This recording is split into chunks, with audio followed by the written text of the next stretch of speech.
Good evening, everyone. It is Monday, April 11th. I'd like to call the Special Finance Committee meeting budget hearings to order. Madam Clerk, please take the roll. Councilwoman Marino, Councilman Donegan, Councilman Campiano, Councilman Riley,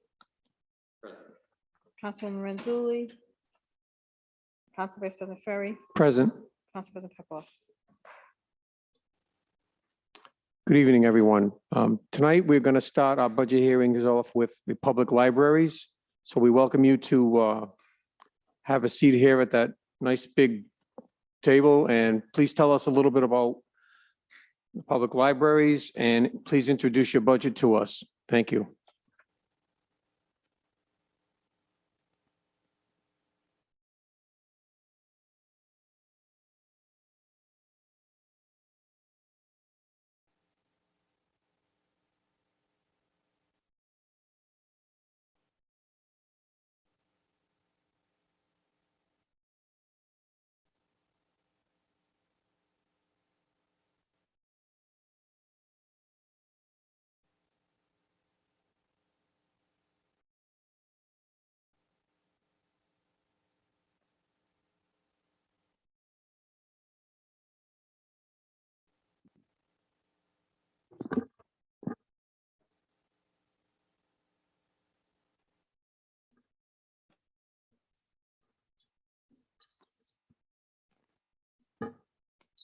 Good evening, Council. My name is Ed Garcia, the Director of the Cranston Public Library. Just wanted to start off by thanking the Council for your continued support of our libraries. Coming out of the pandemic as we have over the last few years, the libraries are busier than ever, and every day we have more and more people coming back into the library. This spring, we've had a very vibrant program schedule with computer classes for adults. We have some adult coding classes coming up, and we're getting ready for a very vibrant summer reading program for the children and teens of the city, as well as some adult programming as well. So I'm not sure if you wanted me to highlight anything specifically about our budget, or if you wanted me to just, I'm at the pleasure of the Council answering questions. I can certainly go over anything that you'd like me to. I'll ask Mr. DeMayo to give the percentages.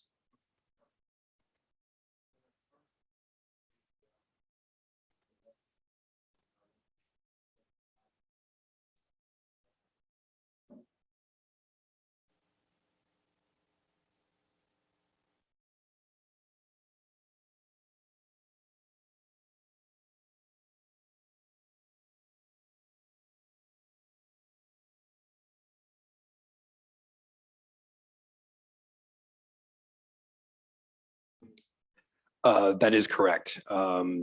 We are actively trying to spend down a few line items that we might be a little high at this time of the year. So I anticipate, being pretty close to spent down by the end of the fiscal year.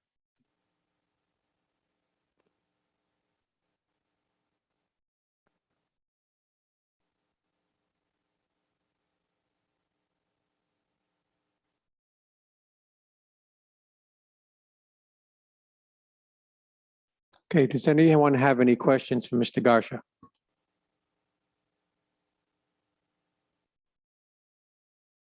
Councilman Donegan. Thank you, Mr. Chairman. Good evening, Director Garcia. I just wanted to again commend the work of the library system here in Cranston.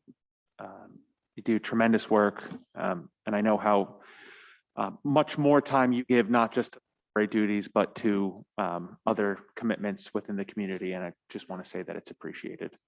How much is in the reserve fund right now for the?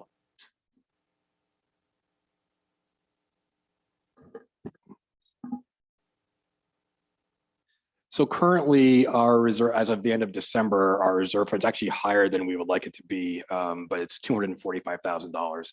Over the last 2 years during the pandemic, we had significant issues trying to spend down our entire budget.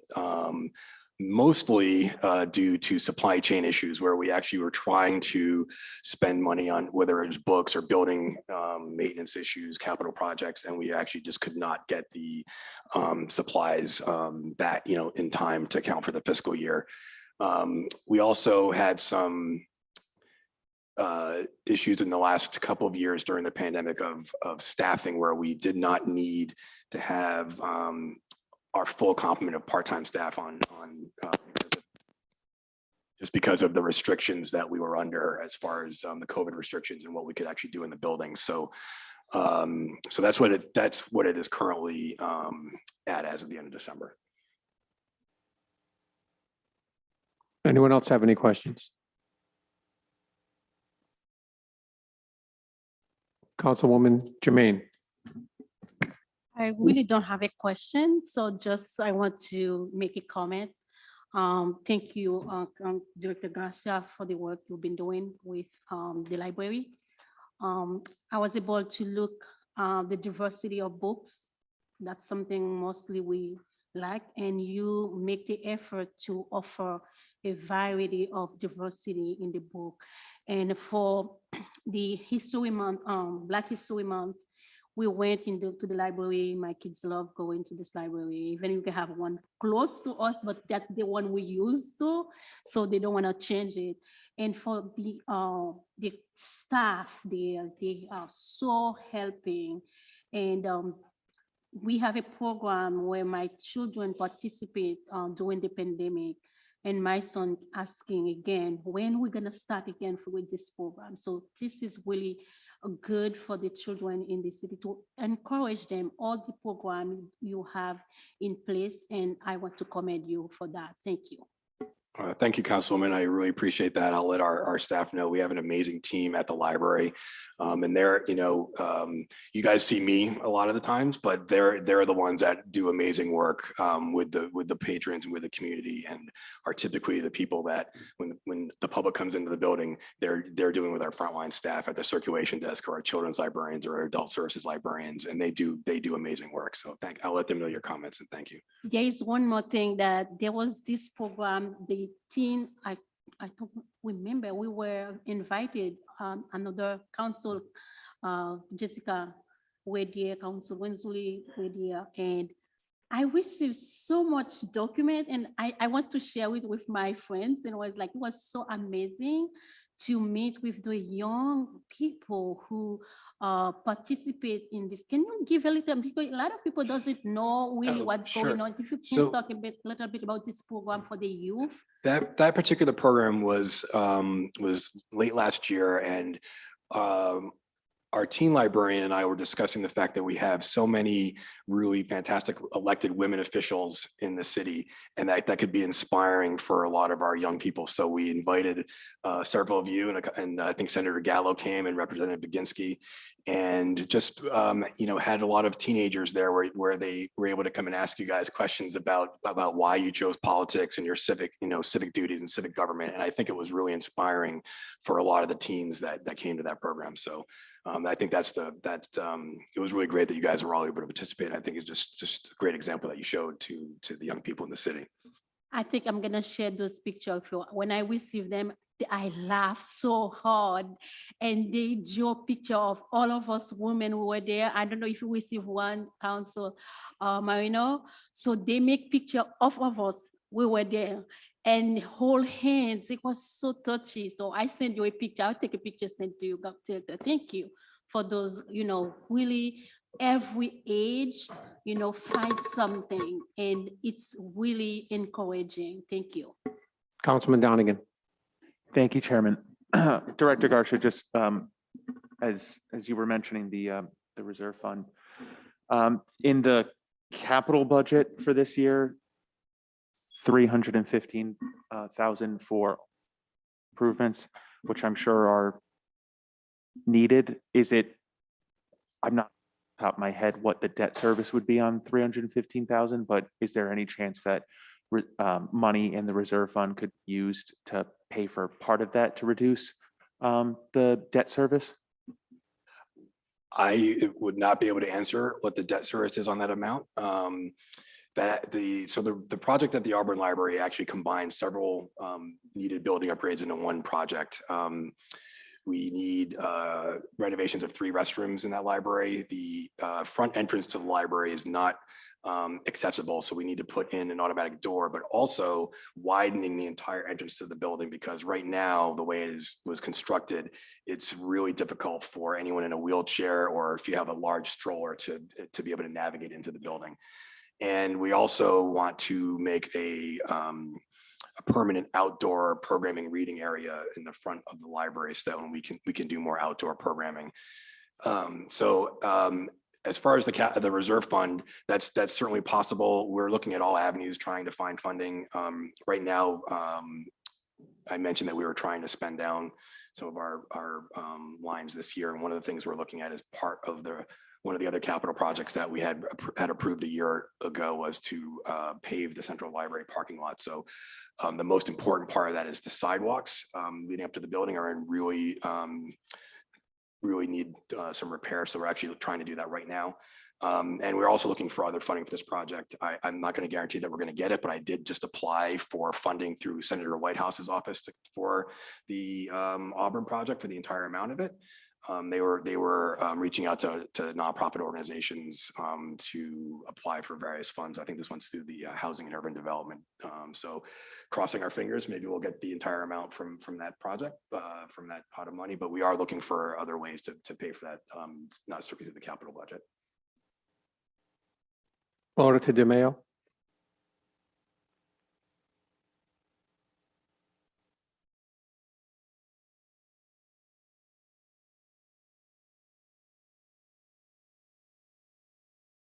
If you're referring to the 315,000 for the Auburn project, as well as the parking lot I just mentioned, neither one of those projects have been bonded.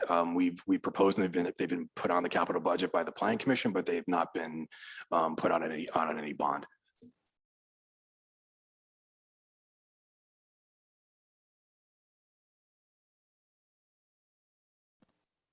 No, that's something that I'll have to take a look at. I'm not sure I was aware that they would do that. I was working with an architect who did the bid spec for that. So I'll follow up with them to see if there are any reimbursable expenses that we can do for that. Anyone else have any questions? Councilman Riley?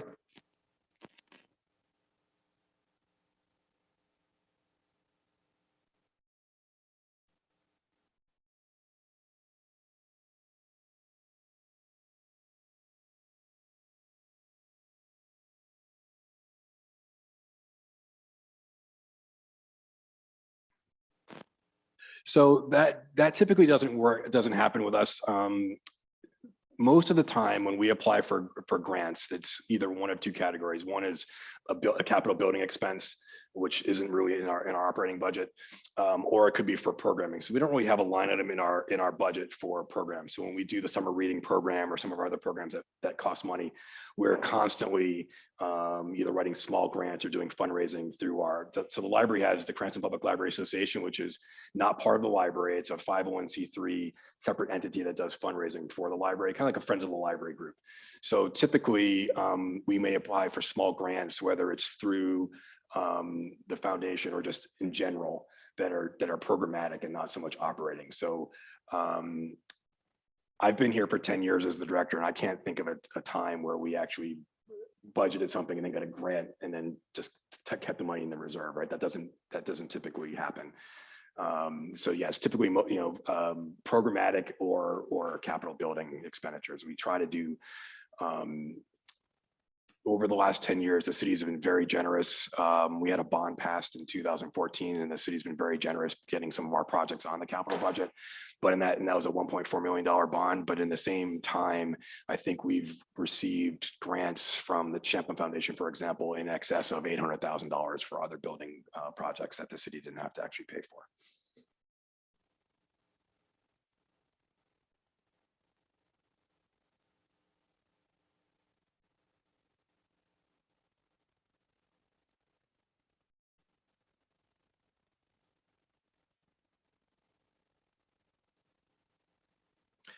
So I had proposed adding additional custodian and it got approved by our board of trustees, but that was cut out of this budget at the last minute from the mayor. So that's actually not in this budget. Okay, I'm sorry about that. Once I submit my information, I don't have any control over it after that point. So the reason we asked for that position, just to give you some background, is that we currently have one full-time custodian for our 6 buildings. And that's been that way since the library system was formed. So it's in that comparison, I'm not saying this to disparage another department, but the senior center has 4. So we have tried to backfill that over the years with part-time custodians. And unfortunately, over the last year or 2, it's been really difficult because we've lost several of them because of just the part-time wages. People are able to get other, like in most industries, people are, trying to get jobs, higher paying jobs elsewhere. So we've had a hard time keeping our part-time custodians. But as I told the mayor once he had, he asked, said he needed to cut out of this budget, I said, we can certainly wait. I'm going to ask again, but we can certainly continue as we're going and try to make it through that way. But that was why we added it.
Anyone else? I had 5 questions, but 3 of them have been answered. So I noticed that the budgeted payroll for 2023 is up $46,000 over 2022. If you could just explain to me why it's up that much.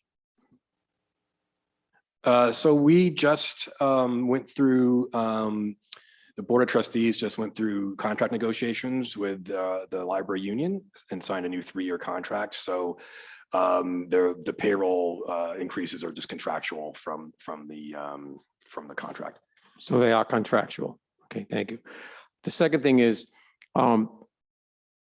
you are aware of the fact that the council is daunted with the task of looking at a tax increase, and we've been advised that there could possibly be subsequent tax increases down the road. So we're trying to really work hard and take a look at this budget and see where cuts can be made.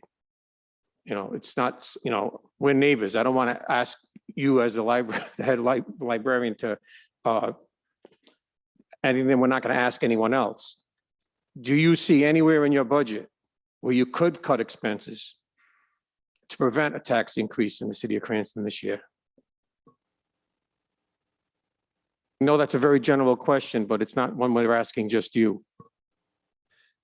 Yeah, that's most of the line items in this budget we level funded. So there's very few increases that aren't contractual in here. There's a few small ones in some of the lines you might notice in online resources and library supplies where we actually had, I think there are $2,000 or $3,000 increases. The only major line item increase here that was not a personnel contractual increase was in our operations line, which you might notice was an $8,000 increase. That increase actually is going towards our security officer. So we I want to say in 2017, 18, we added a security officer at the Central Library, but that was added as a contract with a security firm. So it's not a full-time employee. So we pay the security firm and they handle the salary and benefits. And the 8,000 was actually an increase because to the security officer, because she was making $12.75 an hour. And so we know that there's a minimum wage increase on the state later this year. And when I was discussing the salary with the security firm, they told me that if she were to leave, the starting salary that they're asking for for any new hires, that what they're getting is $17 an hour. So this $8,000 increase raises that up to 16. So it didn't go to the full 17, but was still an increase because, you know, we did not want to lose this person, and we knew that we were going to have to spend more if she was to leave and go elsewhere. So that's like the major line item increase. All the rest of the non-contractual increases are all, you know, $1,000 or $2,000, $3,000. So you could certainly level fund those lines back to the year before, but I'm not sure if that would really impact. And, you know, as Mr. DeMayo did mention, we do have a maintenance of effort. So, you know, which would basically says that if our funding is not level to what it was the year before, we would lose all of our state aid. Currently, we get $699,000 in state aid, which is a significant portion of our budget. So I guess that's going to be the answer to your question. That the only non-contractual significant increase was the 8,000 to the operations. The other ones are all, there's only a few others that are fairly small. I just hope you understand the situation that we're in as a council. Anyone have any last-minute questions pertaining to the budget of the library? Yes, Councilwoman Jermaine. Okay. One question I have is line item 51306, legal services fund. Would you give us a little bit explanation about, so you have your own counsel for legal? Yeah, yes, the Board of Trustees retains their own legal counsel. And this fund is typically used most frequently when there's a labor year. So this year we just negotiated a new contract for the union, and in fact, our legal line is going to be higher than what is budgeted because, you know, the way the negotiations, how long they took. So in a normal budget year, we typically spend around the 4,000. There may be cases where there's just a labor question that the trustees have, and we talk to our retained counsel. I actually do talk to the city solicitors on most of our legal matters, and I have done so for a number of years. So you know, we try to keep those expenses pretty small. Okay, thank you. We all set? Thank you very much for being so prepared and presenting your budget to us. We appreciate it. Thank you very much. Thank you, Council Vice President.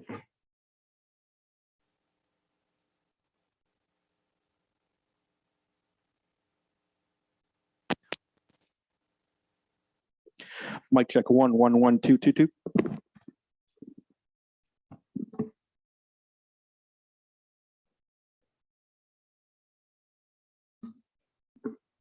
Next up is economic development. I'm going to ask Director Paulino.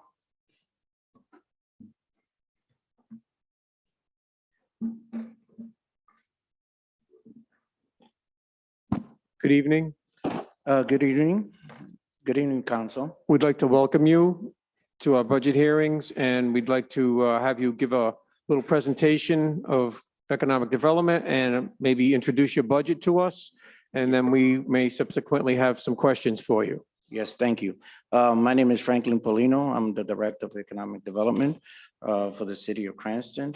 Our economic development program promotes business coming into the City of Cranston. Our department is very focused on grant and helping small business through the COVID. Currently, we work a grant program for the city of Cranston for $175,000.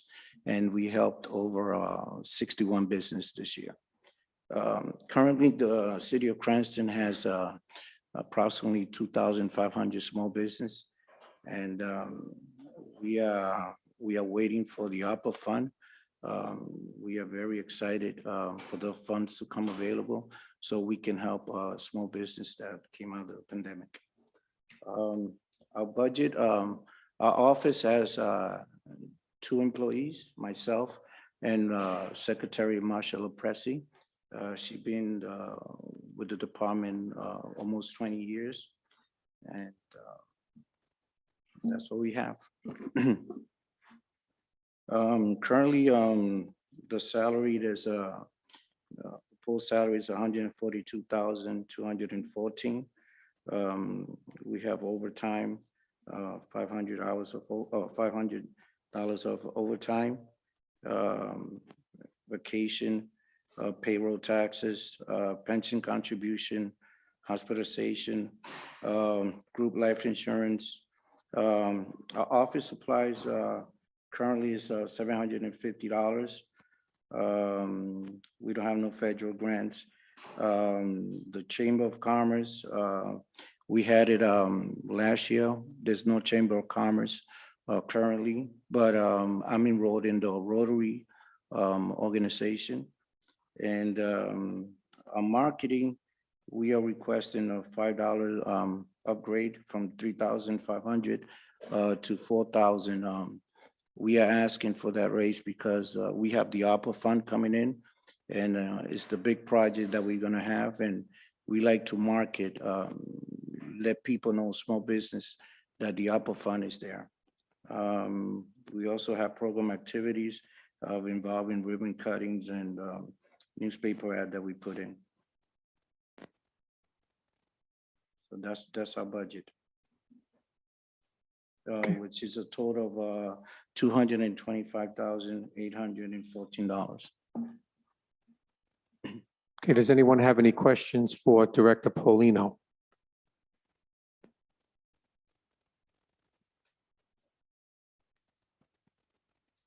No questions? Mhm. Councilman Riley? Yes. Mhm.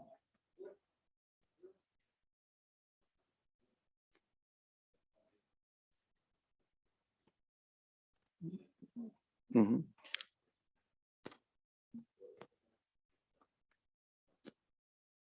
Yes, we are currently working with some individuals in the small business owner. They are trying to get together. There was one individual in Ross Square that was trying to be involved in it, but he's sick. And so there's a pause on that. And there's another alliance group that wants to bring it in. It's just a matter of having the person come in and put it together, a group of individuals, so they could start the chamber. But we just need individuals to come forward and see who's gonna organize it and redo it.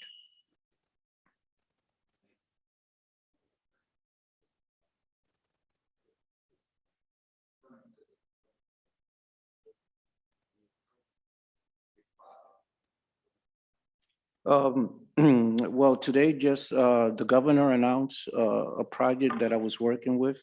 It's a Take It Outside. And the city of Cranston was awarded $250,000 on that just today. So we're gonna be working on that, helping small restaurants or restaurant in the city of Cranston, especially Ross Square, Patuxent Village, Ross Square, and Park Avenue and Reservoir Courier. And well, we're working on the ARPA fund. As soon as we have the survey and the council approval of what we're gonna be doing with the ARPA fund, I know there's some money that's gonna be allocated for small business to be helped in the city of Cranston. Mhm. Councilwoman Marino? Mhm.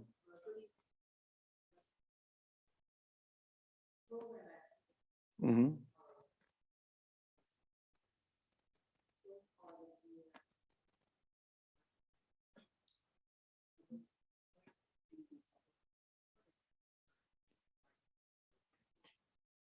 We haven't had because of the program, for example, the Chamber of Commerce, we haven't had that. The program activities, the ribbon cutting, it's been stable. We haven't used that, so when we go and have the ribbon cutting, we really, all the mayor meet and greet, and other activities that we can have and that we have to rent a room or a restaurant or any of those activities. We haven't had much of those.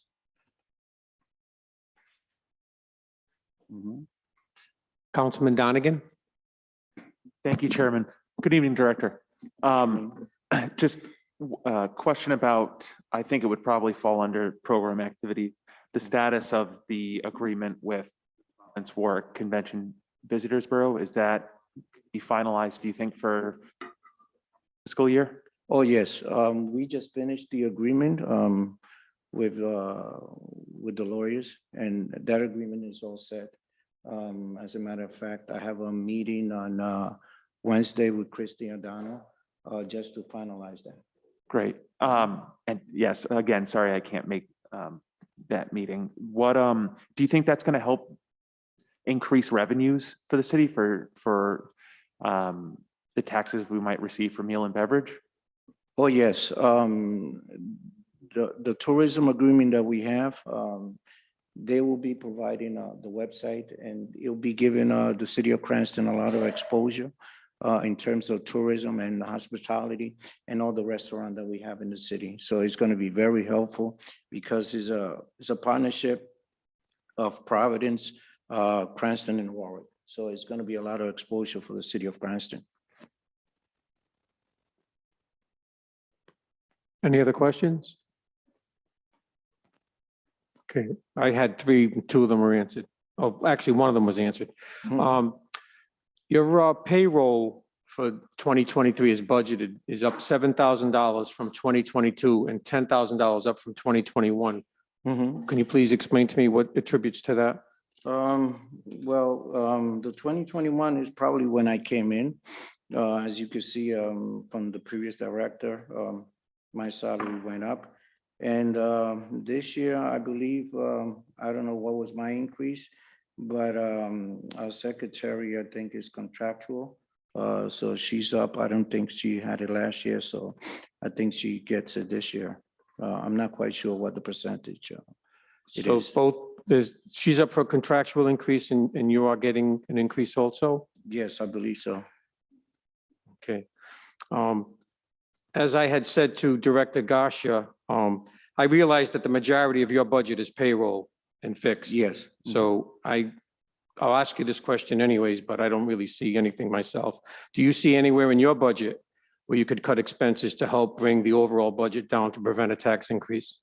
I don't see it. Thank you. Any other questions for Director Paulino? Councilwoman Jermaine, Mhm. Thank you, Council Chair. My question. please speak into the microphone. Oh, yeah. Good evening. Good evening. I know you really focus on helping the small businesses, and I saw your work, and I commend you also for that. I saw you on and my question is there any way while we are helping as well, but those businesses bringing some revenue? So do they bring something as well? Because we want to help them. We are independent, but is there a way also when we get something from them? Repeat the question. I didn't get it. We talk a lot about helping the small businesses. Yes. Okay, so we know we have the ARPA money and everything. At the same time, do they bring revenue as well for the city? Yes, well, all these business that we have, they're the backbone of our community. They have job creation.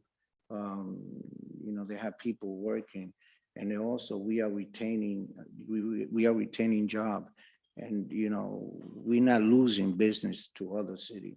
a lot of individuals, they want to come to the city of Cranston to do business.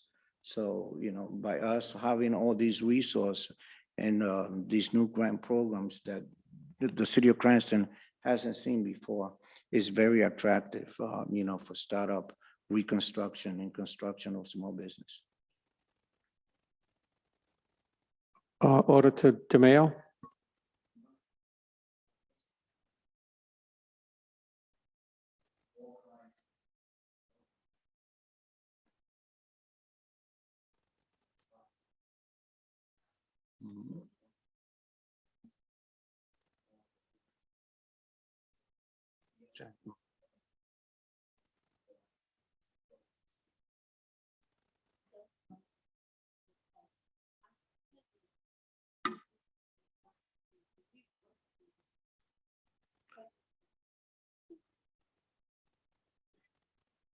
Okay. Are you all set? All right, thank you. Thank you, Director Paulino, for coming forward, and have a good night. Thank you. Thank you.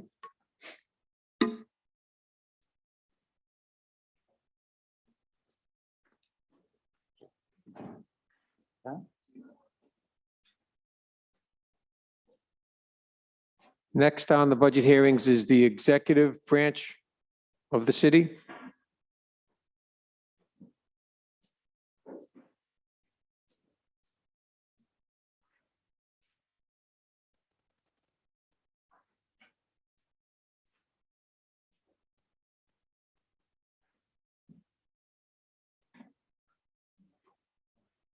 Good, Welcome, Director Moretti.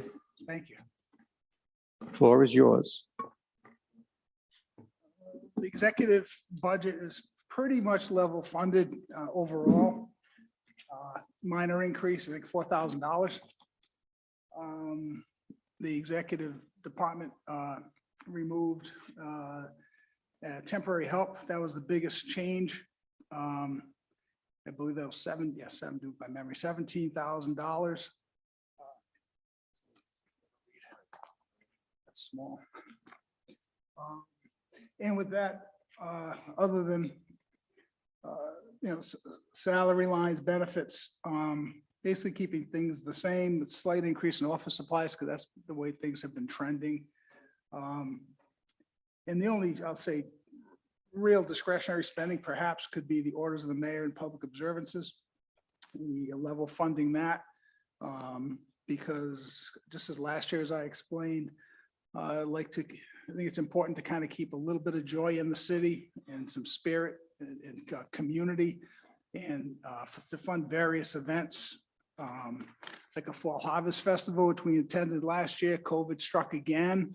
That didn't happen. We did the Veterans Day Parade. We're looking at perhaps some things as a summer type festival, perhaps a holiday type festival. And then some of the public observances would be things in the council chambers outside for various types of holidays or commemorations. Just as if we kept the proposed, we have orders of the council, we kept that at 17,000 from last year, which was a new line item from the year before. So in the same spirit, we're leaving those items in there.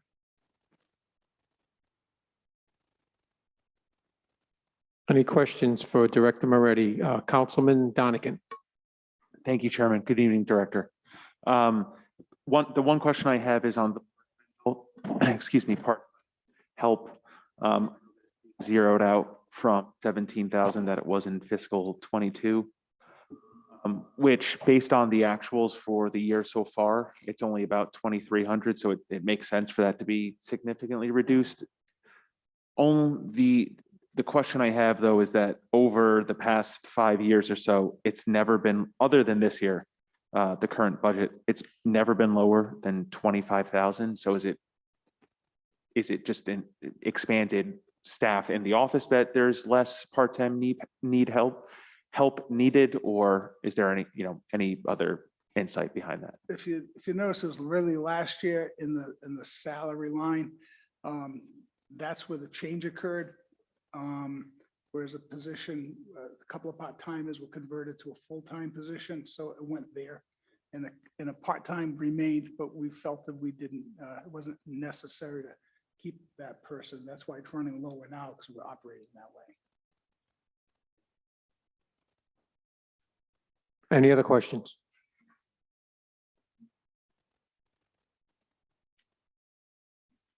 Okay, I have a couple. This council approved an increase in your budget from 2021 to 2022 of 16% in payroll. I'm not pointing at that, but is there any chance that it doesn't have to go up another $4,000? I mean, it was a 16% from 2021 to 2022, which is a substantial increase in payroll. So I would expect that maybe in 2023, that maybe it could be truly level funded to the dollar. It's just a question.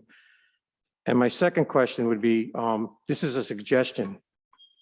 Is it $10,000 or $9,000 for public observances, which I would not in a million years want to take away from you. But couldn't we get businesses to sponsor those things and get them to pay for them? So we could save $10,000. I know it's only $10,000, but maybe we could even get more than $10,000 from them and put that money into some other function of the executive office. It's just a suggestion. Yeah, the latter question. Two questions there. Okay, I'll take the latter one. Yes, certainly I believe like fall harvest festivals, things like that. This would kind of be a net number. We would look at businesses that would want to do sponsorships. And if we don't have to spend the money, we won't spend the money. But the answer to your question is, yeah. Maybe the Economic Development Department could take on that task of surveying businesses in the area Sure. to sponsor the parade or to sponsor the Autumn Fest or to sponsor Hanukkah, Christmas wreath, whatever. I mean, Yep. I'm sure businesses would get in line to be standing out there with the mayor when these things are on Channel 10 or Channel 12. Certainly, yes. We'll make sure we do as part Thank of you. this. You did ask the other question, I believe, on increases. It's just giving, nominal increases to employees in terms of the salaries. That's what that was. There was an increase in everyone's salary or just individual salary? Except for the mayor, in every, I don't know if Michael had mentioned, administrative salaries were increased 3%. And that's basically the appointees, the directors, and a couple of non-director positions. I believe it has an effect of approximately $30,000 overall. A couple of thoughts were behind that is everybody else in the city is getting increases contractually just because they unfortunately are appointed by the mayor. Those people have to go to food shopping themselves and face inflation. So I thought it was a fair thing to do. The second part of that was a problem we have now, and it kind of touched upon that at the about the finance director. In prior administration, apparently increases were not given most of the years. In fact, I think Director Strom told me that of the 12 years he was there, I think he received 3 increases. Thought that made the city pretty uncompetitive. And as you could see, and we'll present some information about where Cranston does stand as the second largest community. And basically at best, we kind of stand in the middle in terms of our salaries and compensation. So without doing it, just feeling that we would get that much more behind the competitive curve. And that's just an honest assessment. Those are the 2 reasons why the increases the mayor felt that would be justified. Any other questions? Councilwoman Jermaine?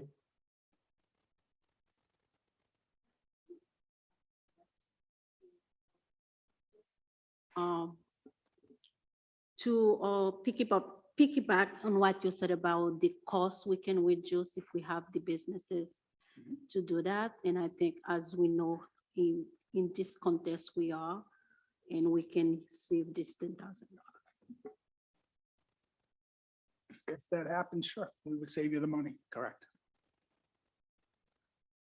Councilwoman Marino?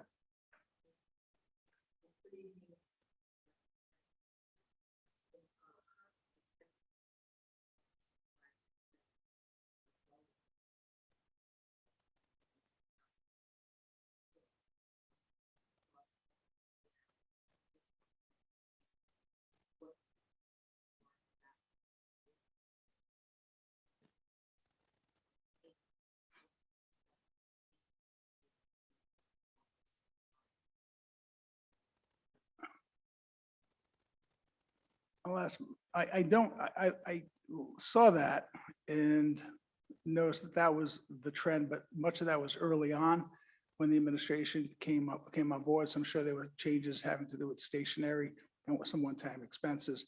So I do feel we'll be tracking kind of consistent over the past couple of months, which won't be that higher trend.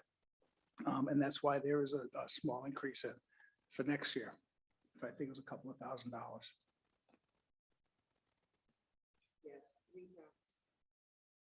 Is her mic working?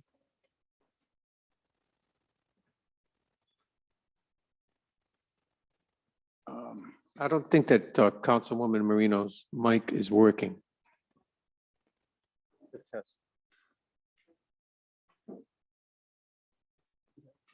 Like for the,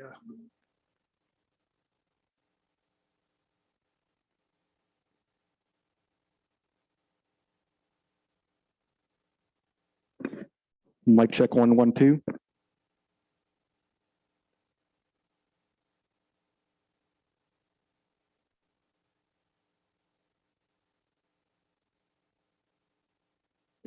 Now that the mic works, for those watching this virtually, I had just raised the issue of the office supplies and expenses being currently significantly over budget of about $4,000, to be exact, $3,779. And just was wondering what the reason was for that and what efforts, will be made going forward since we still have another quarter plus. That's all. Thank you. Okay, thank you very much for your time. And have a good night. You have another question? Sorry. Line item 52111 is dues. I see 000. Just give me a little explanation. We don't do anything, the city, not at all now. well, this would be the executive branch. One thing, there is the next line, it's a different type of dues, League of Cities and Towns, which is quite expensive, and that went up on us, if you notice that next line item. But because of, we're trying to conserve the mayor and the people in the administration are not belonging to associations, which could be a little to the detriment, frankly, in terms of sharing, information sharing. But we're not putting if any increases to belong to further societies or any other leagues. Thank you. All right, thank you very much.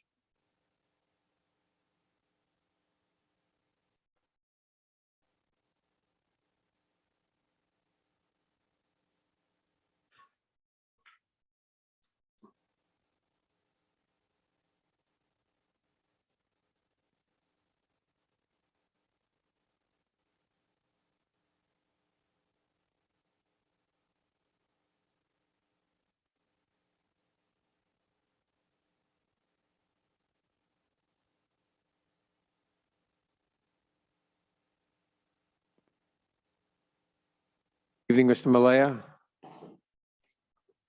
Good morning. If you want to introduce yourself, your department, and your budget to us, we would really appreciate that. And then we might have a few questions for you.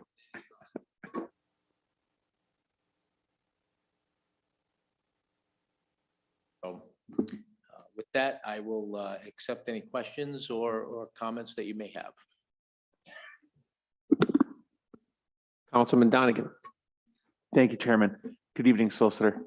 The one question I have, it's a good one, I think. Line item, where am I here? Outside legal services on the expenditure side. Yes. So for fiscal 22, it's 425,000. It's being reduced by 25,000 to 400 for this year. And for the current fiscal year, we're running at 62%, which is significantly lower than what we've paid in outside legal fees over the years. So I'm just wondering what's going on this year that it's so significantly lower.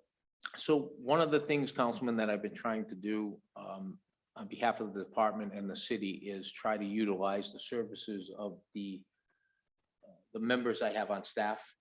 And I have been through my whole department. I am nothing more than a figurehead as far as everyone else. It's a team effort.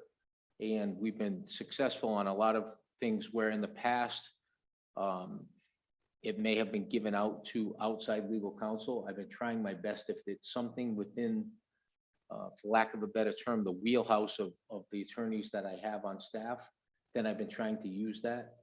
I have been leaning on my staff a little bit more than maybe in years past. So I'm trying to take some money out of the outside budget and use it correctly. Just simple math. If the outside agencies are billing at X dollars per hour and I have someone on staff that's salary, I'm trying to do that the best I can. And that's basically what that number is. And I am still, and again, this goes to the entire staff of the law department, not me, but my budget, I'm running under budget right now as far as outside legal counsel. I'm projecting to be just about slim under in the current fiscal year. So I'm hoping I can stay under that. Thank you, Councilman. Councilwoman Marino. Thank you. Good evening, Mr. Malay. I had a question. Unlike the other departments, I found missing in the budget for the operating expenditures, the actual breakdown of your staff, how many solicitors, what the salaries are, et cetera. So when will you be presenting that to us? I believe, Councilwoman, that I did present that at the original budget when it was presented. I certainly could provide a breakdown to that. I have myself included 5 attorneys on staff, so I could certainly present that at a later date. I could grab it from Ms. Marino, who runs all the books in the department. But that is something that I have previously provided. I'm more than happy to provide that.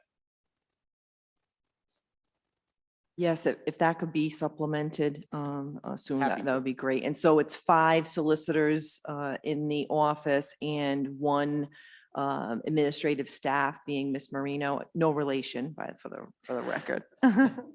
That's correct. I have myself and 4 assistants and Ms. Marino as my administrative assistant. Yes. Are those solicitor positions, those part-time? Every position is part-time, although I think it takes on a little bit more life than that. But yes, the official title is part-time. Yes. Okay, thank you. You're welcome. All right, so I have a question. So you are full-time or I am. you are the, say, the director of the I am the director solicitors? of my department. Okay. Chairperson, I do have my outside practice, but this takes up a majority of my time. All right, and then the other 4 people are all part-time? Yes, yes. So you just expect them to work so many hours a week or a month or?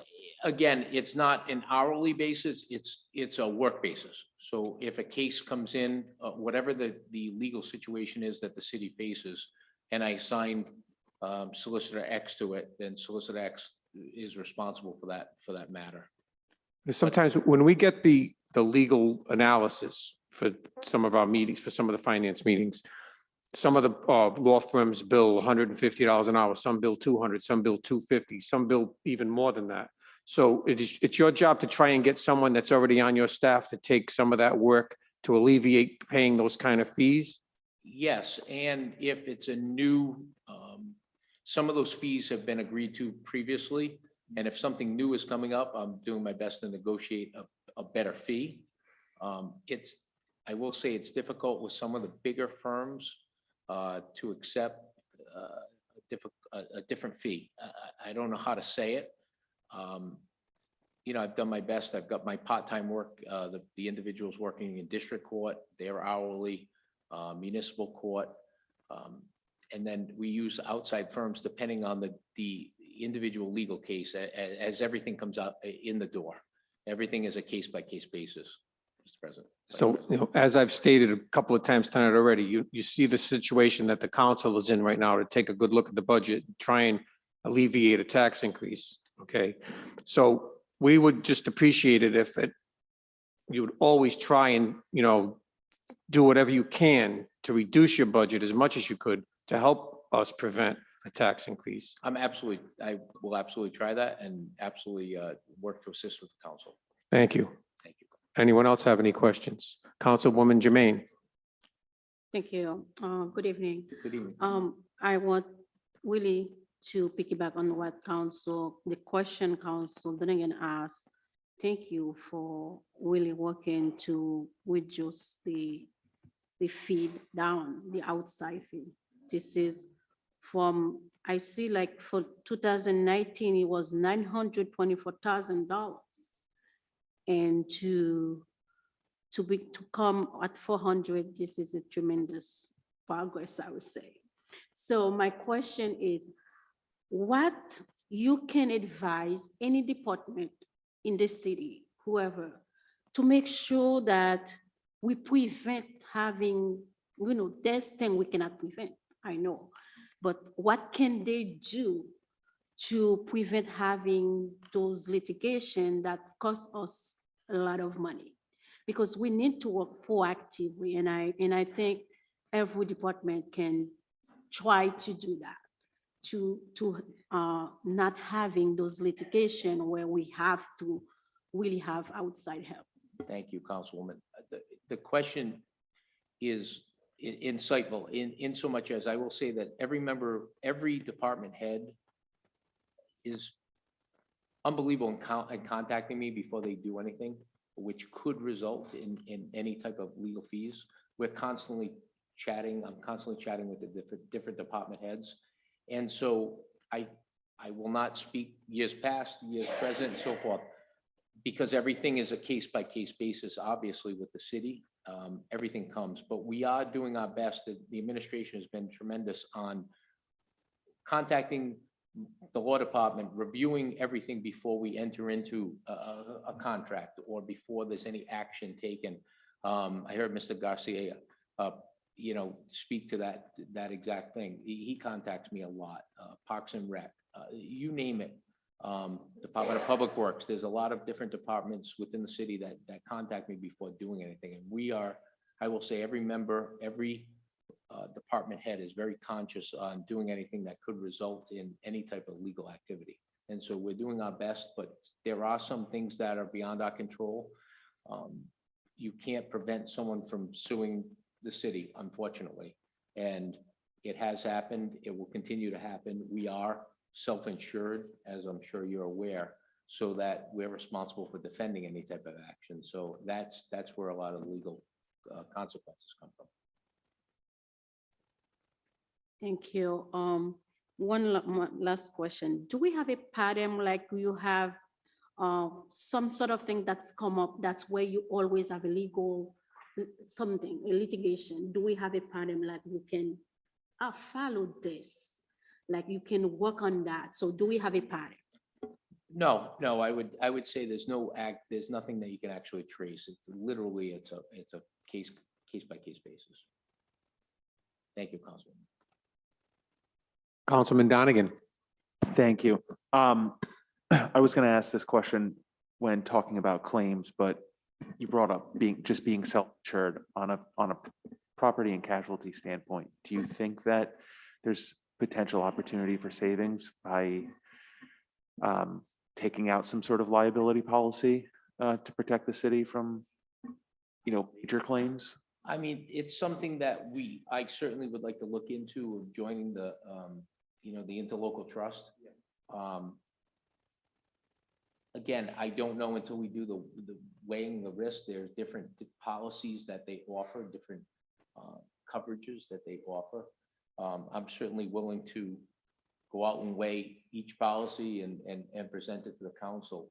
It's something that can be considered in the future, but as of right now, obviously being self-insured, we cover everything. Any other questions? Thank you, Solicitor Malay. Thank you, Vice President. Have a good night. Thank you. Moving right along. Does anybody need a break? Keep going. Let's get out of here early. Okay, next is insurance claims and risk management. Who's handling that? I guess I, Good evening, good evening, Mr. sir. Igo. How are you tonight? Very good, thank you. If you want to give us a little an explanation of exactly, Sure, the Claims Committee is charged with paying for any claims that come before the city, both people that sue the city and also for insurance policies that the city retains. The budget for the Claims Committee is paid from the Finance Department as an expense. So in the Finance Department, we have a line item called contributions to Claims Committee for $1.2 million. And that's their budget for the year. Now, claims are like snow. You don't know when they're coming or how much they're coming for, or if we're gonna have a good year or a bad year. But the budget for the presentation for fiscal year 23 is level funded at $1.2 million. Consisting basically of money set aside for insurance policies and claims payments. So if there's an accident with one of our vehicles and the person comes after us, then we pay it out of the claims department. so this is like all the potholes, the mailboxes that get broken by the Correct. plows, Yes, yes, those type of things. exactly. Any questions for Mr. Igo on claims?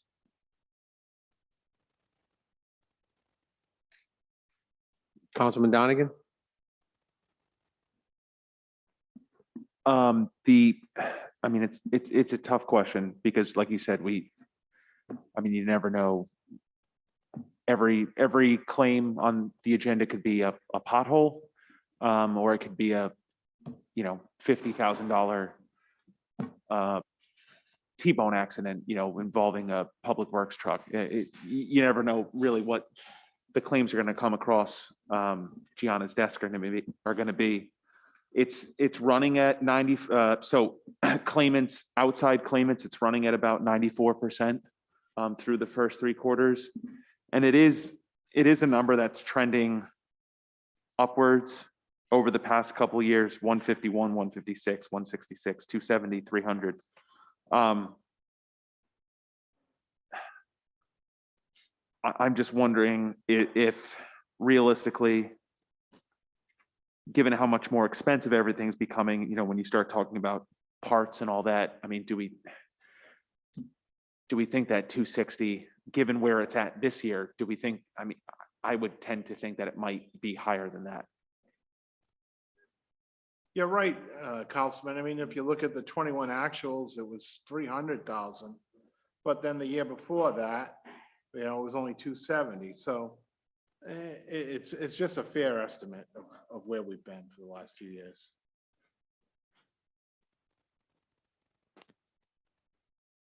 Any other questions? I always have, thank you. I always have asked this question when it comes to claim. Each department has, like, for example, if there is a collision between fire and police, and they submit a claim. So I will always want to know why each department has to submit a claim to the same city. So is it because we are self-insured? Correct. Yes. Yes. So we are submitting claim to ourselves again to. That's right. Yes. This money, it basically is to reflect the true cost of a department. So there's 3 departments, police, fire, and public works, that have line items for claims. So if they commit the injury that results in a claim, they get charged to that department first. But then there's other people that might have a claim for, against the city that comes out of this. So when we get to the Public Works, Police and Fire, you'll see there's a line item within each budget that was set up a few years ago, so that they can be more accountable or more aware of trying to be safer with their actions so that they don't commit or we don't have those claims to pay. My question is, because we are self-insured, so we tend not feeling, the cost. And I see a lot of claim coming. And, this thing we cannot prevent, but at the same time, how we can detail, or how would I say, for having people more cautious. Well, I think training probably would be the biggest thing, like training programs for drivers and driving awareness. That to me would be the really, I mean, it is an accident, in the end, that's the word, it's an accident, so, but I think training is probably the most effective way to avoid these types of accidents. And also, do we have some, I don't know, if someone has a recurrent, accident happen, yes, I agree. But if it's repetitive, the same person having accident, and those are costs. Because we are self-insured, we may not feel it, but we're still spending. Correct. Yeah. So how we can prevent that? Make sure, because we have people which are just careless and Right. say, oh, is not another insurance that will sue us. So it's our money and we don't, it's taxpayer. Yeah. So how we can be more proactive to make sure if someone has 2 or 3 accident and what can happen, and something that can deter them not to do, not, be more careful. We know we cannot prevent accident. We know. Right. But sometimes, if this is what's gonna happen, you've been more cautious. Well, again, I think it goes back to training, that if somebody is a repetitive offender or repeatedly getting into accidents, well, it's up to the management of that department to say, hey, this guy needs to be trained better at his job, or maybe reassigned to a different type of job. Councilwoman Jermaine, when we sit down with each department, you might want to ask like Public Works or Police, Fire, if they do in fact have programs that we mind, or that type of thing. That might be a good question at that time for them, not to our chief accountant over here. That's. No, but that's a good question. that's It fine, is. Yeah. And I'm sure we do. So Yeah, it would be nice to definitely. find out what it's more like. Councilman Donegan? Yeah, the one thing I'll add is, and Director Perillo can correct me if I'm wrong, but I think a couple of years ago, there was an incident where we had a habitual offender in one department down on Cranston Street that was delivering food, and I believe that individual was reassigned to a different duty within the senior center. So I know in the past, staffing arrangements have been shifted when, if we get 3 or 4 claims in from the same person driving, they have worked with those individuals. Any other questions on claims? No other questions on claims. You are dismissed. Thank you. Thank you. Happy haircut.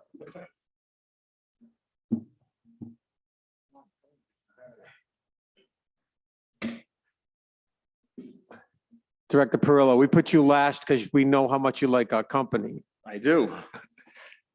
Okay, next is personnel. Good evening. Good evening. So my large department is responsible for conducting all civil service testing, police and fire promotions, discipline, contract negotiations, policy development, and so forth. The budget, 2 increases are salary for the 3% raise for myself and my assistant, and part-time help, which includes Gail Topakian, retired colonel, police colonel downstairs who works the front desk, and Dominic DeAndre, who was kind of a floater. So he started out working at the desk. When the colonel came over, he kind of became a floater. So he works in the different financial departments, wherever the city needs him in City Hall. So those are the two increases, the part-time help and the salary line item. Any questions for Director Perillo?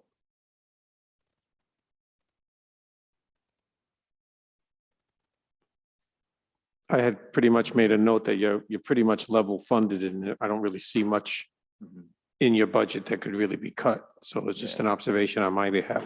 Yeah, I did cut the drug and alcohol by 1,000, but it's trending a little lower this year. That's the only thing that really changed. No questions? May I have a motion to adjourn? All those in favor? Good evening.